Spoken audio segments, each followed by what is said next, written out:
नमस्कार। प्रिय विद्यार्थियों, आज हम गजानन माधव मुक्तिबोध की रचनाओं का अध्ययन करते हैं। गजानन माधव मुक्तिबोध का जन्म एक थानेदार के घर में 1917 में हुआ। वे स्वतंत्र प्रकृति के व्यक्ति थे तथा अपने मित्र शांताराम के साथ रात को घुमक्कड़ी करके उन्होंने जीवन के हर रूप को अंतरंगता के साथ समझा। मुक्तिबोध का व्यक्तित्व जो था वो बहुआयामी व्यक्तित्व था। वे अध्यापक रहे, पत्रकार, विचारक, कवि, कथाकार, समीक्षक आदि रहे। तार सप्तक के बाद हिंदी कविता की जो विशिष्ट धारा प्रारंभ हुई उसमें मुक्तिबोध का कवि व्यक्तित्व सबसे भिन्न है। उनका अनुभव जगत बहुत व्यापक है। रूमानी संवेदना तथा भाषा से मुक्त होकर मुक्तिबोध अपने परिवेश के जीवन से गहन भाव से जुड़ते हैं। अंतर्मुखी होने के कारण मुक्तिबोध का जीवन विषमताओं से भरा हुआ था और उनका व्यक्तित्व बहुत अधिक जटिल हो गया था, जो उनकी रचनाओं पर इसका प्रभाव स्पष्ट रूप से दिखाई पड़ता है। वे शिल्प के प्रति बेहद सजग हैं तथा अपनी कविता में संश्लिष्ट बिंब विधान की योजना पर बल देते हैं। मुक्तिबोध एक विशिष्ट विचारक थे। आलोचना के क्षेत्र में मुक्तिबोध की स्थापनाएं अपना महत्वपूर्ण स्थान रखती हैं। उनका देहावसान 1964 में हुआ। तभी उनका पहला काव्य संग्रह चांद का मुंह टेढ़ा प्रकाशित हुआ। बाद में भूरी भूरी खाक धूल संग्रह भी प्रकाशित हुआ।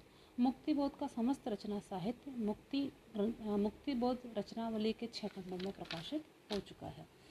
आज हम विश्वविद्यालय द्वारा प्रदत्त आपके सिलेबस में मुक्तिबोध की चांद का मुंह टेढ़ा में से ब्रह्म राक्षस नाम की कविता की व्याख्या करते हैं।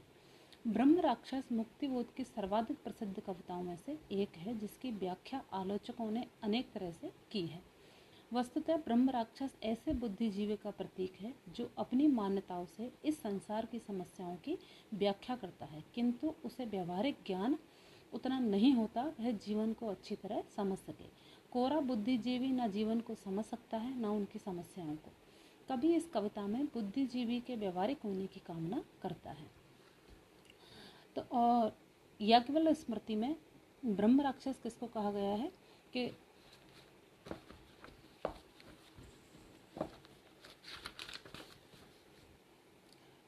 याज्ञवल्क्य स्मृति के अनुसार दूसरे की पत्नी का अपहरण करने वाला, ब्राह्मण के धन को हरने वाला तथा किसी निर्जन प्रदेश में रहने वाला ब्रह्म राक्षस कहलाता है। इस कविता में ब्रह्म राक्षस ऐसे बुद्धिजीवी का प्रतीक है जो मान्यताओं से इस संसार की व्याख्या करता है और स्वयं आत्मनिर्वासित रहता है। तो कवि लिखते हैं कि शहर के उस ओर खंडर की तरफ परित्यक्त सूनी बावड़ी के भीतर ठंडे अंधेरे में बसी गहराई जल की सीढ़ियाँ डूबी अनेकों उस पुराने घिसे पानी में समझ में आ न सकता हो कि जैसे बात का आधार लेकिन बात गहरी हो। बावड़ी को घेर डालें खूब उलझी हैं, खड़े हैं मौन औदुंबर व शाखों पर लटकते घुग्गुओं के घोंसले, परित्यक्त गोले भूरे गोल। ब्रह्म राक्षस का प्रतीक अर्थ है मानव की आंतरिक चेतना। मनुष्य का जो व्यक्तित्व बाहर से दिखाई देता है वह उसका असली व्यक्तित्व नहीं होता। उसका वास्तविक व्यक्तित्व वह है जो बाह्य व्यक्तित्व के कारण अंदर छुपा हुआ है। कविता की प्रारंभ पंक्तियों में कवि ने ब्रह्म राक्षस के निवास स्थान व उसके वातावरण का चित्र प्रस्तुत किया है। यह चित्रण प्रस्तुत करते समय कवि कहता है कि ब्रह्म राक्षस का आवास नगर के बाहर एक खंडर के रूप में विद्यमान है। खंडर के रूप में एक एकांत, परित्यक्त माने त्यागी हुई, छोड़ी हुई, जिसके पास आसपास कोई नहीं भटकता है, कि एक ऐसी सोनी बावड़ी के अंदर जो है ब्रह्म राक्षस निवास करता है। ठंडे अंधेरे में बसी गहराइयाँ जल की सीढ़ियाँ अनेक डूबी, कि उस बावड़ी में इतना गहना अंधकार है तथा उसमें बहुत अधिक गहराई है, कि बसी गहराइयाँ, कि वो बावड़ी जो है वो बहुत अधिक गहरी है और उसमें बहुत अधिक गहरा अंधकार चारों ओर फैला हुआ है, कि उसमें भरा रहने वाला जो पानी है वो बासी है, क्योंकि वो परित्यक्त है, सूनी है, निर्जन है, तो उसमें से पानी कोई निकालता नहीं है। तो उसी में पानी पड़ा होने के कारण वो पानी जो है वो उस पुराने घिरे पानी में, तो पानी जो है बहुत अधिक पुराना हो चुका है और अंधकार में रहने के कारण वो पानी जो है वो काला भी दिखाई देता है। कि कभी कहते हैं कि उस बावड़ी में जो सीढ़ियाँ बनी हुई हैं, सीढ़ियाँ डूबी अनेकों उस पुराने घिरे पानी में, समझ आ न सकता हो जैसे बात का आधार लेकिन बात गहरी हो। कि कभी कहते हैं उस बावड़ी में निवास करने वाले ब्रह्म राक्षस को इंगित करते हुए कि वो जो उस ब्रह्म राक्षस का निवास स्थान है, वो वर्षों से निर्जन स्थान पर बनी हुई बावड़ी में वो ब्रह्म राक्षस रहता है। उस बावड़ी में सीढ़ियाँ बनी हुई हैं और वो जलमग्न है। कुछ तो जल के अंदर हैं और कुछ जल के बाहर भी हैं। कि अनेक सीढ़ियाँ जो बनी हुई हैं वो नीचे तक गहरी बावड़ी में चली जा रही हैं, जो ऊपर से दिखाई पड़ती हैं। कभी कहता है कि इस दृश्य का अर्थ समझ में नहीं आता, ठीक उसी प्रकार जैसे कोई बड़ी सूक्ष्म गहरी बात सोचने से ऊपर से समझ में नहीं आती, किंतु सोचते सोचते मस्तिष्क की गहराइयों तक जाकर इस गंभीर बात का पता लगाया जा सकता है।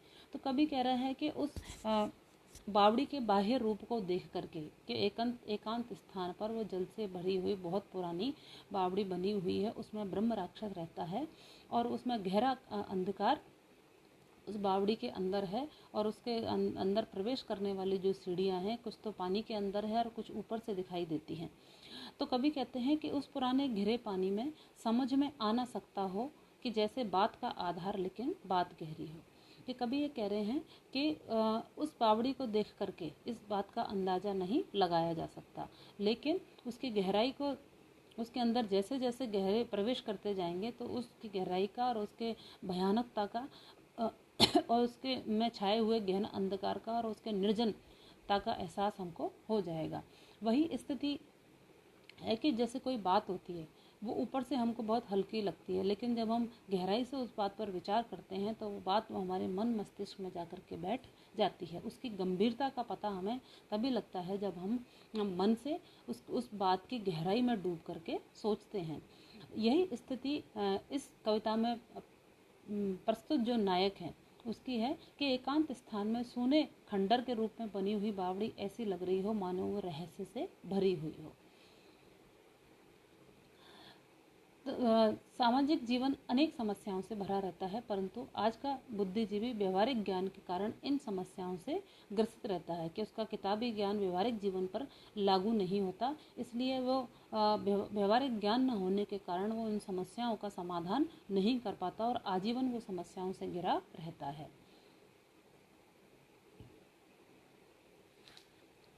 आगे कहते हैं कि बावड़ी को घेर डाले खूब उलझी हैं, खड़े हैं मौन औदुंबर व शाखाओं पर लटकते घुग्गुओं के घोंसले, परित्यक्त भूरे गोल। फिर कभी कहते हैं कि औदुंबर गूलर के पेड़ का नाम है, जिसमें मोटे मोटे गूलर के फल आते हैं। और शाख माने डालियाँ, घुग्गू उल्लुओं के लिए भी कहते हैं, एक प्रकार का पक्षी भी होता है। विगत माने बीता हुआ समय, अतीत। शत माने सैकड़ों और गहन माने गहरा अंधकार। फिर कभी कहते हैं कि कभी बावड़ी के आसपास का, पहले बावड़ी के का सचित्र वर्णन करते हैं, फिर बावड़ी के आसपास के वातावरण का प्राकृतिक चित्रण करते हुए कभी कहते हैं कि खंडर के आसपास स्थित बावड़ी को वृक्षों की अनेक प्रकार की उलझी डालियों ने पूरी तरीके से घेर रखा है, कि बहुत लंबे समय तक उस स्थान पर कोई आया नहीं है और वहाँ पर जो पेड़ पौधे उग आए हैं तो उन ऊंचे ऊंचे विशाल पेड़ों की डालियों ने उस बावड़ी को पूरी तरीके से ढक रखा है और वो डालियाँ आपस में उलझ गई हैं। कि बावड़ी को घेर डालें खूब उलझी हैं, खड़े हैं मौन औदुंबर, और उस बावड़ी के चारों तरफ गूलर के पेड़ जो हैं, वो ऊंचे ऊंचे पेड़ जो हैं वो मौन चुपचाप खड़े हुए हैं और उन पेड़ों की डालियों पर घुग्गुओं के या उल्लुओं के घोंसले लटके हुए हैं, जो परित्यक्त भूरे गोल हैं। जो परित्यक्त माने छोड़े हुए, कि अब उसमें वो पक्षी निवास नहीं करते हैं, कि उन घुग्गुओं के द्वारा छोड़े गए, अर्थात उनमें घुग्गू अब नहीं रहते हैं, कि वो घोंसले कैसे हैं, भूरे और गोल हैं। कि कभी कहते हैं कि खंडर के आसपास स्थित बावड़ी में वृक्षों की अनेक वृक्षों की डालियां आपस में उलझी हुई हैं और उस बावड़ी को उन्होंने पूरी तरीके से घेर रखा है। और उस बावड़ी के चारों तरफ गूलर के वृक्ष हैं व उसकी शाखाएं जैसे मौन भाव से कि मौन खड़े हैं, वो उस परिदृश्य को देख करके, उस परिवेश को देख करके भी चुप हैं, चुपचाप हैं, मौन हैं। और उन गूलर के वृक्षों की शाखाओं पर लटकते घुग्गुओं के घोंसले के घुग्गुओं के द्वारा कैसे परित्यक्त छोड़े गए भूरे और गोल जो है उनके घोंसले लटके हुए हैं। इस कारण वहाँ का वातावरण जो है वो और अधिक रहस्यमय बन गया है। आगे हम इस अगले व्याख्यान में इसको कंटिन्यू करते हैं। धन्यवाद।